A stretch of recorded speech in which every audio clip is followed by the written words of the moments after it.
यहाँ पे जुमला का हमने नया पैकेज कॉपी किया है इस फोल्डर के अंदर। और यहाँ पे इस सेशन में हम देखेंगे कि लास्ट टाइम जो हमें एरर आया था उसकी क्या वजह थी। वेब ब्राउज़र पे जाते हैं, उससे पहले मैं यहाँ पे काम करता हूँ chon apache apache static और बल्कि -r के ऑप्शन के साथ कि रिकर्सिव मोड में यहाँ पे जो कुछ मौजूद है और उनकी सब डायरेक्टरीज़ में जो कुछ है उन सब पे ये रिकर्सिव मोड पे अपाची की ओनरशिप दे। और यहाँ पे हमने 40 जो वेब सर्वर 2 है जिसके ऊपर अभी हम काम कर रहे हैं, वेब सर्वर 2, उसको एक्सेस करते हैं अपने ब्राउज़र पे और इसकी इंस्टॉलेशन करते हैं। दोबारा नेक्स्ट किया हमने और फिर नेक्स्ट किया हमने सिंपल। यहाँ पे हम अपने डाटाबेस सर्वर का IP देंगे, उसका यूज़र नेम, उसका पासवर्ड जो हमने यहाँ पे सेट किया है और अपनी डेटाबेस का नाम। और एडवांस में जाके हम यहाँ पे जो भी उसके अंदर एग्जिस्टिंग टेबल्स हैं उनको डिलीट कर देंगे। यहाँ से नेक्स्ट करते हैं जी, डेटाबेस को उसने एक्सेस कर लिया है। और यहाँ से हम नेक्स्ट करते हैं और यहाँ पे हम अपनी साइट का नाम लिखते हैं। साइट का नाम linuxurducbts.com और यहाँ पे babar@wbitt.com और पासवर्ड एडमिन साइट का जिसके अंदर हम जाके चेंजेस कर सकते हैं, एडमिन साइट का। और यहाँ पे नीचे एक लिखा आ रहा है आपके पास इंस्टॉल सैम्पल डाटा। बेसिकली ये वो पॉइंट था जहाँ पे हमें एरर दिया गया था, सिस्टम ने एरर दिया था और हमने सैम्पल डाटा प्रॉपर इंस्टॉल नहीं किया था। यहाँ पे इसको हम क्लिक करेंगे और ये इंस्टॉल हो चुका है, सैम्पल डाटा इंस्टॉल्ड सक्सेसफुली। और अब हमारा जो सर्वर है वो पूरी साइट को शो करेगा इंशाल्लाह। साइट पे क्लिक करते हैं और यहाँ पे हमें एक छोटा सा काम करना पड़ेगा। वो ये है कि यहाँ से ls करते हैं और rm-rf इंस्टॉलेशन की जो डायरेक्टरी है उसको हम यहाँ से रिमूव करते हैं। और ये करने के बाद हम अपने वेब ब्राउज़र पे दोबारा जाएंगे, यहाँ पे क्लिक करेंगे तो यकीनन जी बिल्कुल हमारी साइट हमारे सामने इस वक्त मौजूद है। हमने अपनी साइट को एक्सेस कर लिया है, लेकिन ये अभी सिर्फ वेब सर्वर 40 पे है। अगर इसको हम यहाँ से चेक करें 3 IP पे तो हमें इसको जी बिल्कुल उसने एरर, एक पेज शो कर रहा है एक सर्वर पे और दूसरे पे प्रॉपर शो नहीं कर रहा। तो अब हम इस तरह करते हैं कि ये जितना कोड हमारा अवेलेबल है इसको करते हैं scp-r की कमांड के साथ स्टैटिक और हमारा जो सर्वर है वो है www1 वेरियस के अंदर www.html की डायरेक्टरी के अंदर। इसको scp करते हैं ये सारे कोड को। थोड़ा सा टाइम लेगा ये कॉपी होने में और कॉपी होने के बाद हमने सिंपल ये काम करना है कि अपने वेब सर्वर पे 1 पे जाके इस की सारी जो ऑनरशिप है उसको हमने चेंज करना है। ये देखिए आहिस्ता आहिस्ता आ रहा है, हमारे पास फ़ोल्डर्स आ रहे हैं। अभी हमारे पास सिर्फ एडमिनिस्ट्रेटर का फ़ोल्डर आया है वेब सर्वर 1 पे और बाकी फ़ोल्डर्स भी अभी कॉपी होंगे।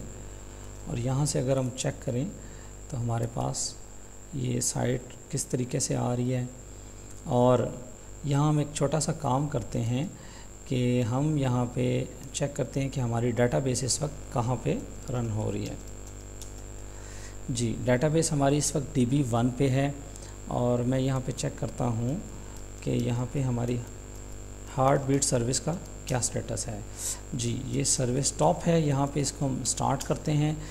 ख़्याल करिएगा हमेशा कि आपके दोनों सर्वर्स पे हार्ट बीट की सर्विस ऑन होनी चाहिए और वो एक्टिवली चल रही हो। एक एज अ एक्टिव काम करेगा और एक एज अ बैकअप काम करेगा। ये हमने इस वजह से डाउन की थी, ये शो करने के लिए कि हमारा सिस्टम शायद डाउन हो गया है और दूसरा सिस्टम ऑटोमेटिकली सर्विस को अप कर दे।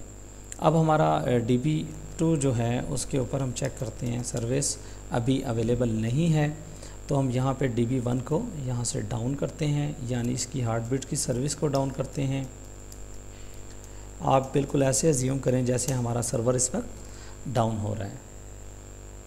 और थोड़ा सा इसको चेक करते हैं, ऑलमोस्ट 10 सेकेंड इसने लाजमी लेने हैं क्योंकि हमने वहाँ पे मेंशन किए थे।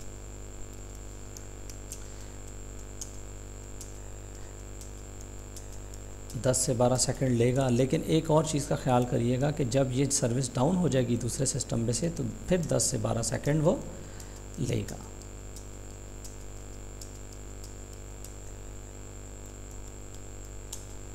और हम ये देखते हैं उतनी देर में कि हमारी फ़ाइल्स कॉपी हो गई हैं कि नहीं। फ़ाइल्स अभी कॉपी हो रही हैं। यहाँ पे अगर हम देखें तो अब यकीनन उसको हमारे पास आईपी शो करना चाहिए। हार्ट बीट का स्टेटस भी चेक कर लेते हैं कहीं ये डाउन तो नहीं। जी सॉरी, DB2 पे ये सर्विस इस वक्त डाउन है, तो ये प्रॉब्लम है, ये हमसे मिस्टेकन मुझसे हो गया है। तो काइंडली ये चीज़ आपने हमेशा ख्याल करनी है जो मैंने आपको बताई थी कि ऐसा ना हो कि आप एक सर्वर को चेक करने के लिए या एक सर्वर आपका डाउन हो तो दूसरे सर्वर पे भी आपकी जो सर्विस है वो आपको अवेलेबल ना मिले, और इस सूरत में आपको आपका जो रिक्वायर्ड फंक्शन है वो अवेलेबल नहीं होगा। तो यहाँ पे अब हम स्टेटस, यहाँ पे इसको हम स्टार्ट करते हैं। दोबारा हमने स्टॉप पे क्लिक कर दिया था, यहाँ पे स्टार्ट होगी सर्विस। इफ़ कॉन्फ़िग करें, थोड़ी देर लगेगी इसको अप होने में। जो ही हमारे पास वर्चुअल आईपी इस मशीन के ऊपर आ जाएगा तो इसका मतलब है कि हमारी सर्विस अप हो गई है। जी, हमारा वर्चुअल आईपी हमारे इस सर्वर के पास आ चुका है। इसका मतलब है कि सर्विस अब इस सर्वर के ऊपर मौजूद है। जी बिल्कुल, उसने इसको माउंट भी कर लिया है। और इस पे अगर आप देखें तो हमारे पास सर्विस डाउन होगी, लेकिन एहतियातन हम यहाँ पे भी हार्ट बीट की सर्विस स्टार्ट करवा लेते हैं।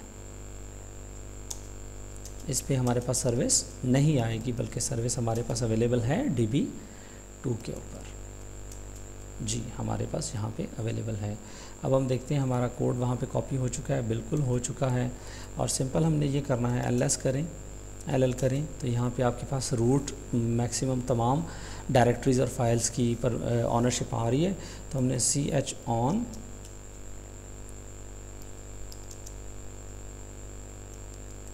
Apache Apache asterisk -R recursive mode में, ताकि तमाम इसके सब डायरेक्टरीज़ को भी ये ऑनरशिप चेंज कर दे। और LL करके चेक करें तो आपके पास ये अपाची आ गई। और इसी तरह किसी डायरेक्टरी के अंदर टेम्पलेट्स के अंदर जाके चेक करते हैं, LL करते हैं तो वहाँ पे भी आपको अपाची ही मिलेगी ऑनरशिप। अब हम सिंपल ये काम करते हैं कि हम अपने वेब ब्राउज़र पे जाते हैं और वेब सर्वर को एक्सेस करते हैं। तो हमारा वेब सर्वर इस वक्त प्रॉपर हमें एक्सेस हो रहा है और किसी भी किस्म की इंटरप्शन हमें फ़ील नहीं हो रही। और ये चेक करने के लिए कि आया हमारा लोड बैलेंसर प्रॉपर अपना काम कर रहा है कि नहीं, हम यहाँ पे एक कमांड रन करेंगे। कमांड है IPVSADM-L। और यहाँ पे अगर आप गौर करें तो ये आपको दिखा रहा है कि www1 और www2 दोनों पे इस वक्त रिक्वेस्ट जा रही है। और LCN करके भी आप चेक कर सकते हैं। और यहाँ पे अगर आप वॉच की कमांड साथ अटैच कर दें तो ये आपको रन टाइम पे दिखाएगा। और अगर आप गौर करें तो हम इसको एक्सेस कर रहे हैं एक दूसरे नेटवर्क, दूसरे IP के ज़रिए, तो वो हमें शो कर रहा है। और ये हमें यहाँ पे शो कर रहा है कि आपकी सर्विस एक्सेस हो रही है। ये अगर आप गौर करें तो 40 40 30 30 ये हमें शो कर रहा है कि ये इसको लोड बैलेंस कर रहा है। और यहाँ पे अगर हम चेक करें तो ये हमें वेब सर्विस प्रॉपर मिल रही है। और चूँकि ये डेटाबेस की साइट है तो यकीनन डेटाबेस भी अवेलेबल है, तो तभी ये हमें मिल रही है। और उसको चेक करने के लिए हम ये भी कर सकते हैं कि यहाँ पे हम इसको चेक करते हैं कि आया यहाँ पे डेटाबेस अवेलेबल है, नहीं DB2 पे अवेलेबल, DB1 पे अवेलेबल नहीं है और DB2 पे अवेलेबल है। तो यहाँ पे हम हार्ट बीट की सर्विस को स्टॉप करते हैं और दूसरे सर्वर पे यकीनन उसको ऑटोमेटिकली उठा लेना चाहिए। हार्ट बीट का स्टेटस चेक कर लेते हैं एक दफ़ा। जी, यहाँ पे सर्विस रनिंग है और यहाँ पे हमने स्टॉप की और DB1 पे उसको यकीनन अब उठा लेना चाहिए। उसने उठा लिया है उस पर। और इतनी देर में हमारा वेब सर्विस पे भी कोई इंटरप्शन नहीं आई। अगर आप गौर करें तो आपकी साइट आपको एक्सेस मिल रही है। और इसी तरह आप अगर लोड बैलेंसर पे चेक करें तो आपको ये 33 IP और 30-40 डिफरेंट आपको IPs नज़र आ रहे हैं और इन पे लोड बैलेंस हो रहा है। तो अल्हम्दुलिल्लाह जो हमने यहाँ पे सेटअप कंप्लीट किया है 6 नोड क्लस्टर का सेटअप था, जिसके अंदर 2 नोड्स के ऊपर हमने लोड बैलेंसर 1 और लोड बैलेंसर 2 को कॉन्फ़िगर किया था, जो LVS एक्टिव राउटर और LVS बैकअप राउटर के तौर पे काम कर रहे हैं। और सेकंड में हमने 2 वेब सर्वर्स कॉन्फ़िगर किए थे, जिनके ऊपर हमने अपाची PHP वगैरह को इंस्टॉल किया, अपाची को रन किया और इसके ऊपर हमने जूमला को इंस्टॉल किया और वेब रिक्वेस्ट हमने भेजी अपने DB सर्वर के पास। और इसी तरह हमने 2 डाटाबेस के सर्वर कॉन्फ़िगर किए, MySQL की सर्विस वहाँ पे अवेलेबल की और हाईली अवेलेबल की, और किसी भी सूरत में हमारा एक सर्वर अगर डाउन हो जाए तो दूसरा सर्वर उस सर्विस को ऑटोमेटिकली अप रखे और हमें सर्विस में इंटरप्शन ना मिले। यहाँ पे एक चीज़ मैं आपको बताता जाऊँ जिसका आपने ख्याल करना है, route-n की कमांड से अगर आप देखें तो यहाँ पे हमारा सर्वर इसके ऊपर एक IP आपको नज़र आएगा राउट के तौर पे 10.0.0.20। तो ये हमारे राउटर का IP है जो हमारे आउटर वर्ल्ड से कनेक्टेड है, यानी इंटरनेट के साथ कनेक्टेड है।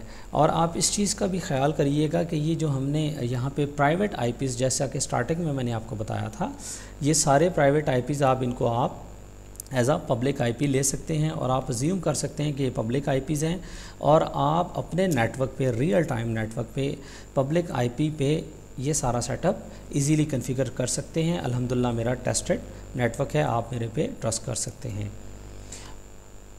इसी तरह DB1 पे अगर आप देखें route-n और इसी तरह route-n करें वेब सर्वर पे, उसका भी ये IP है route-n, ये IP आपके पास अवेलेबल है। तो सिंपल ये मकसद था आपको बताने का।